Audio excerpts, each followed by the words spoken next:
Hello book lovers, welcome to Uncommon Reader. I'm Daniela, coming to you from California this time. I finally reached my California home a couple of days ago, and it's been 6 long months I've been away, so I'm happy to be spending here a few weeks. And this video today is dedicated to my January favorites. Before the month ends, I want to share a little bit of what brought me joy this month. Starting with my favorite reads, which is Lincoln Highway by Amor Towles. This was my buddy read with Renee of Beyond Books, and we will both share a dedicated video to this read, so I can just tell you I loved it so much. And I really love this writer who totally blew me away with A Gentleman in Moscow last year. I dedicated a reading vlog to that book, and I loved as much this one. So I look forward to share my thoughts on this book very soon in a future video. The other great read I had in January, which was kind of filled with ups and downs, was Arabian Nights. And my edition, which I read in Italian, was narrated by Kader Abdollah, another author I discovered last year with The House of the Mosque, which I talked about in another vlog, a vacation vlog. I'm gonna also leave that video in the info box. What I particularly loved about Kader Abdollah's version was that he mixed the content of the stories with some historical facts. So I took some notes I want to read to you because I thought it was quite interesting to see how all these stories came to us. Arabian Nights is actually based on an old Persian book called 1,000 Stories. So for me, it's quite interesting because the English and many other countries' version of the title is Arabian Nights.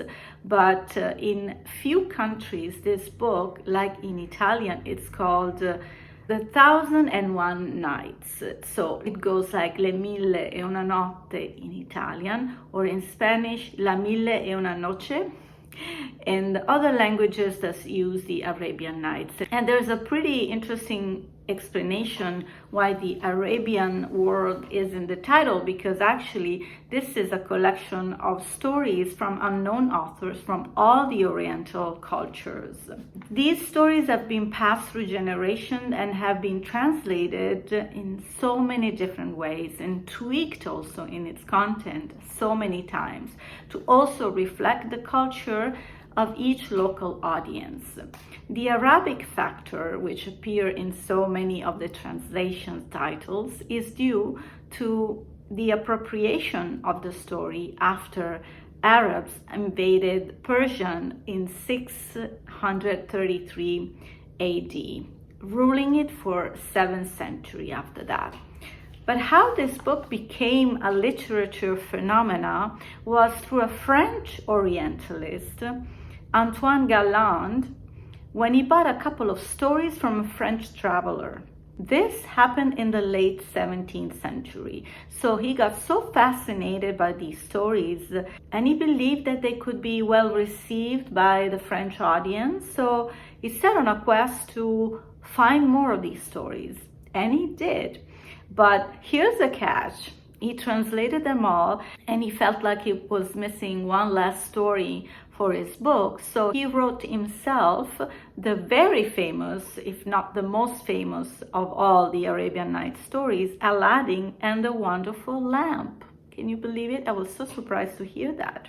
So in this part of Kader Abdollah's translation, and this is actually the volume 1, hopefully there will be a second volume. Kader Abdollah says, hoping for health and more years to come so he can complete the work.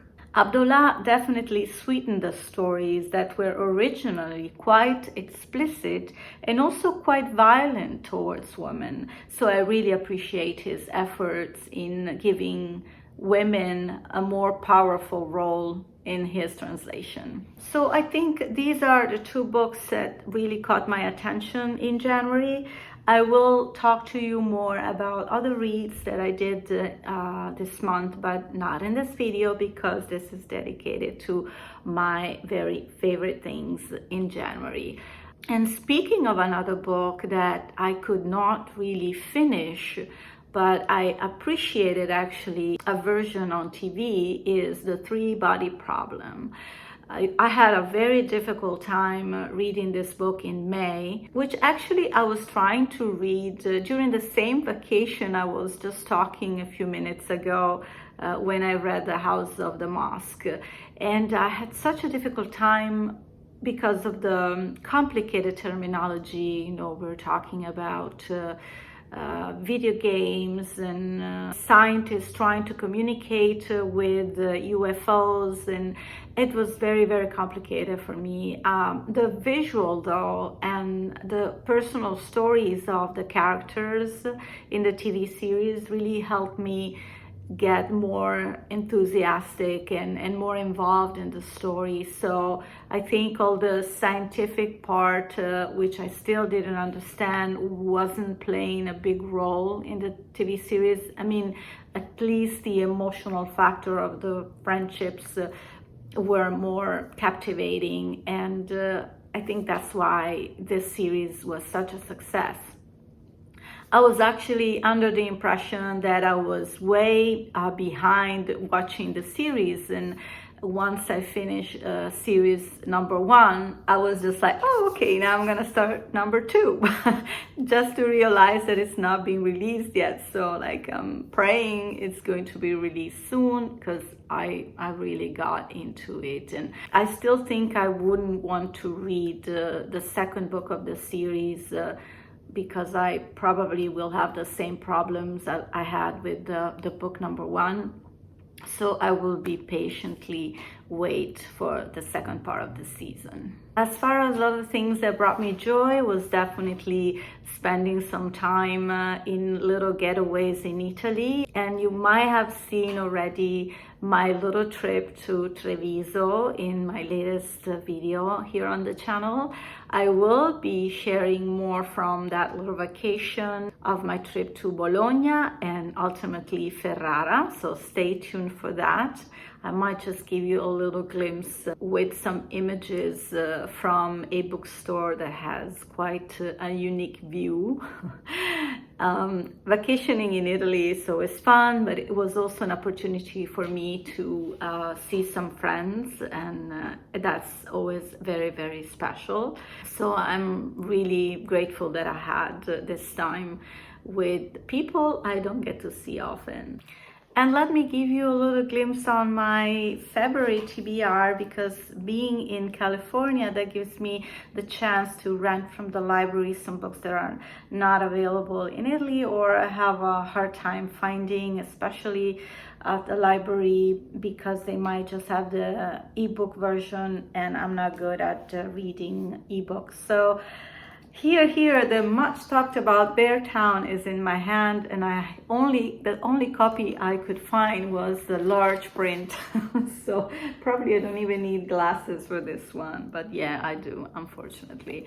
So I'm reading it now. I've just started some time ago.